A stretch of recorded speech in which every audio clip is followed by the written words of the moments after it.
उसके बाद ये उनकी आदत में शामिल हो गया कि जमीला तो सारे रास्ते कुछ ना कुछ गाती रहती, मगर जब भी वो रास्ते में दम लेने को रुकते तो दानियार उन्हें 2-4 गाने सुना देता।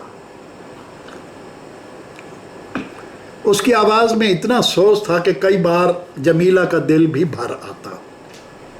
उसके गाने बेलअमूम उसके बेदर्द बचपन और बेनवा लड़कपन की कहानियाँ होती थीं, जिनमें प्यार की प्यास और आरजुओं की तड़प शामिल होती।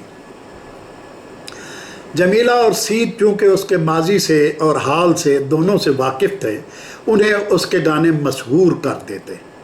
कुछ गानों के बोल तो उन्हें ज़बानी याद हो गए थे और वो अक्सर उससे फरमाइश करते कि हमें अब फ़लाँ गाना सुनाओ, और वह बड़े खलूस, शौक़ और लगन से उनकी फरमाइशें पूरी करता। ऐसी ही एक रात थी, गालबन 14वीं के चाँद की। चाँद शाम ढलते ही ऊपर चढ़ाया।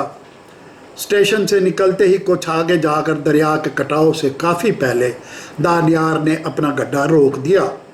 वो दोनों उसके पीछे रुक गए।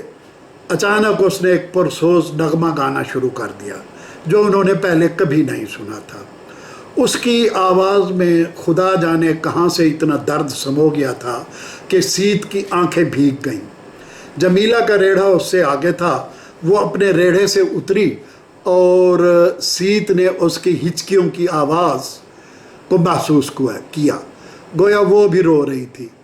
वो खामोशी से जाकर दानियार के गड्ढे पर चढ़कर उसके साथ लग कर बैठ गई। फिर आहिस्ता आहिस्ता जमीला का सर दानियार के कंधे पर टेक गया। आंसू मुसलसल उसकी आंखों से बह रहे थे। ताहम सीत के तेवर कुछ बदल गए। पहले तो सीत को बहुत गुस्सा आया, मगर कुछ देर बाद उसके एहसासात नॉर्मल हो गए।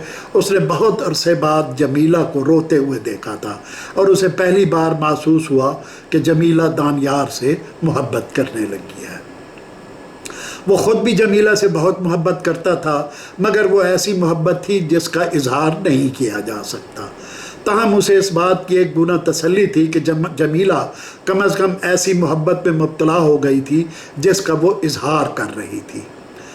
दानियार के शाने पर जमीला का सर टिकाना एक ऐसा मंजर था जिसकी उसे मुद्दतों से तलाश थी। मालूम नहीं कितने साल बाद उसकी वो तस्वीर मुकम्मल हो गई जो वो बचपन से बनाना चाहता था। फिर अचानक जमीला ने अपनी बाहें दानियार के गले में हमायल कर दी। सीत ने अपनी आंखें बंद कर ली और चुपचाप आकर अपने गड्ढे में लेट गया। वो अपनी तवज्जो शाने पर सर रखने वाले मंजर पर मुर्तकिज़ करना चाहता था। अगले दिन जब वो काम पर गए तो जमीला शर्माई और घबराई फिरती रही, जैसे उसकी चोरी पकड़ी गई हो। मगर जब उसने सीत के रवैये में कोई गैर मामूलीपन और अजनबियत महसूस नहीं की तो वो दिल लगाकर काम में जुट गई। गर्मियाँ ख़त्म हो रही थी, काम कम हो गया था। ख़िज़ां ने अपने पर फैलाने शुरू कर दिए थे।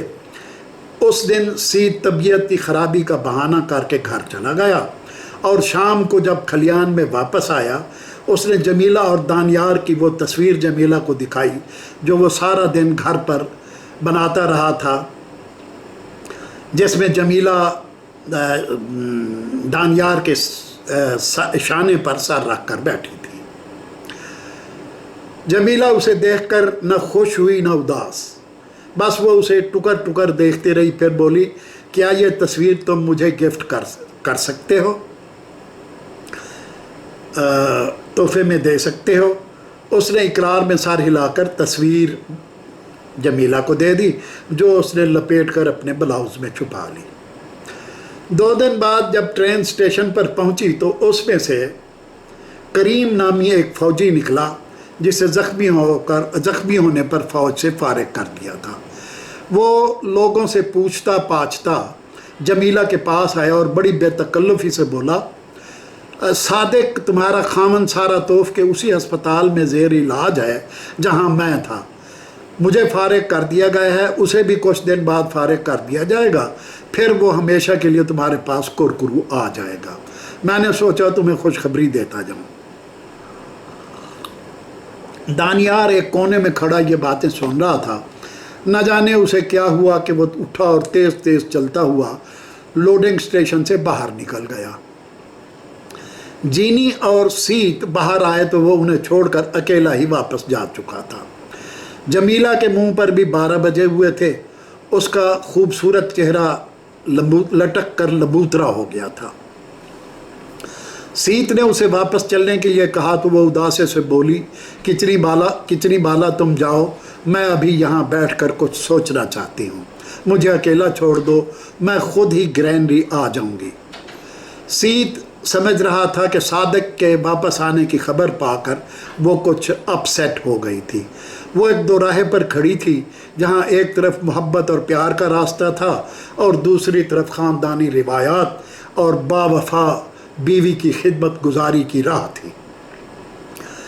वो वापसी सफ़र में अकेले रहकर किसी नतीजे पर पहुंचना चाहती थी। सीत ने उसकी बात मानकर अपने घोड़ों को हाँका और वापस चल दिया। अगले दिन सीत भूसे के एक ढेर के नीचे पीछे बैठा सस्ता रहा था कि उसने जीनी यानी जमीला की आवाज़ सुनी। वो दानियार से मुखातिब थी।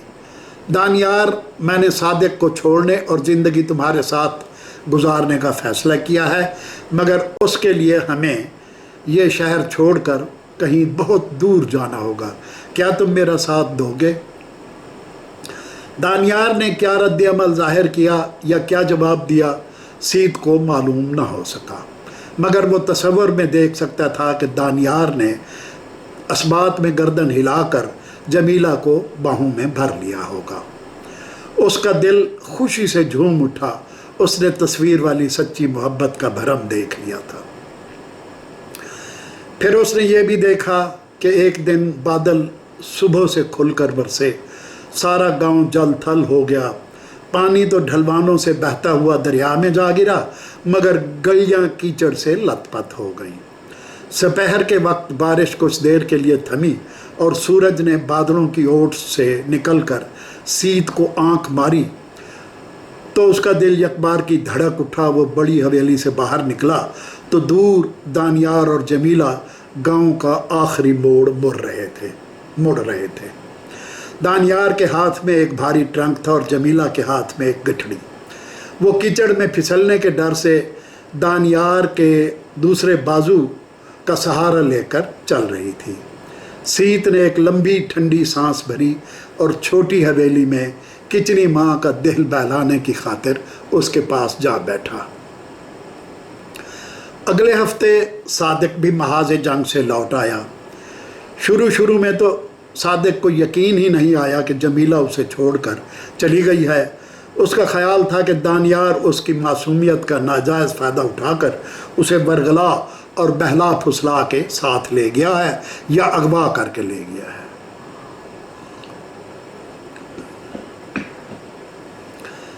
फिर वो अपनी बेइज्जती को ठट्ठे में उड़ाकर कहता, खस कम जहाँ पा, लड़कियों का क्या है, कहाँ कमी है, एक ढूंढो हज़ार मिलती हैं, बल्कि अब तो मैं किसी ब्लांड यानी सुनहरे बालों वाली लड़की से शादी करूँगा।